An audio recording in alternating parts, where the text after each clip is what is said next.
আজকে আগস্ট মাসের 3 তারিখ, আর এই সময় আমাদের এখানে বিশাল পরিমাণে বৃষ্টি হচ্ছে। আর হঠাৎ একটা এমার্জেন্সি ডিউটি এসেছে, মানে একটা কী হয়েছে এখনও জানি না। আমাকে বললো যে একটু তাড়াতাড়ি আসো দাদা, হসপিটালে নিয়ে যাবো। তো বাড়িতেই ছিলাম, যে হঠাৎ ফোন করলো, তো আমিও মানে নিজেও রেডি হচ্ছিলাম না। বাট এমার্জেন্সি মানে বুঝতে পারছো তোমরা, এই বৃষ্টির মধ্যে কোনো একটা ব্যাপার হয়েছে। তো পরে অবশ্যই বলবো যে কী ব্যাপার হয়েছে। তো চলো তোমরা একটু বৃষ্টি দেখে নাও, আর আমি একটু তাড়াতাড়ি যাই, কারণ এখন ভিডিও রেকর্ড করার সময় না, এখন একটু তাড়াতাড়ি গিয়ে মানুষকে বাঁচানোর সময়। বৃষ্টি পড়ছে, তোমরা নিজেরাই বুঝতে পারছো।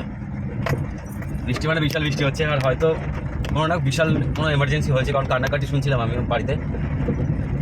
যাই হোক, ঠাকুরকে বলি যেন সুস্থ থাকে, আর আমি যেন সুস্থভাবেই ওকে হসপিটালে পৌঁছাতে পারি। বন্ধুরা যাকে নিয়ে গেছিলাম তাকে সেফলি আমি হসপিটাল নিয়ে গেছি, মানে ড্রপ করে দিয়েছি বারাসাত বনমালীপুর হসপিটালে। আমাদের কাছাকাছি পাড়াই ছিল, আমি নাম বলতে চাই না বা ডিটেলস আমি দিতে চাই না। উনি সুসাইড অ্যাটেম্প করেছিল, ঠাকুরের কাছে বলবো যেন ভালো হয়ে যায়, সুস্থ হয়ে যায়।